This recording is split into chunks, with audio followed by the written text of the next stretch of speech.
తూర్పుగోదావరి జిల్లా ఉండ్రాజవరం మండలంలో దారుణం చోటు చేసుకుంది. భర్తను భార్య హత్య చేసిన ఘటన స్థానికంగా కలకలం రేపింది. రెడ్డి చెరువు గ్రామానికి చెందిన చింతలపూడి శ్రీనివాసరావు, రాణి దంపతుల మధ్య కొంతకాలంగా గొడవలు జరుగుతున్నాయి.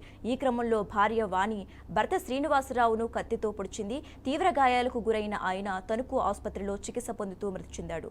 మృతిని అన్న గోవిందరావు ఫిర్యాదు మేరకు పోలీసులు కేసు నమోదు చేసి దర్యాప్తు చేస్తున్నారు.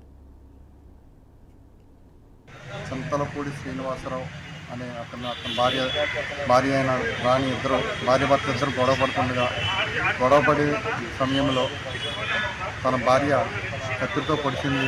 గొడవగా తన తమ్ముడిని హాస్పిటల్ తీసుకెళ్ళి హాస్పిటల్లో ట్రీట్మెంట్ చేయించుకుండగా చనిపోయినట్లుగా వాళ్ళ అన్నయ్యనటువంటి దానయ్య ఇచ్చిన 302 ఉండ్రాజవరం పిఎస్లో నమోదు చేయడం జరిగింది. దీని మీద దర్యాప్తు చేయడం కూడా జరుగుతుంది. ఈరోజు ఇంక్వెస్ట్ కూడా చేస్తున్నాం. కేసులో వచ్చిన సాక్ష్యాధారాలను బట్టి కేసు సాక్ష్యాలను బట్టి త్వరలో నిందితురాలుగా పేర్కొన్న ఆమెను కూడా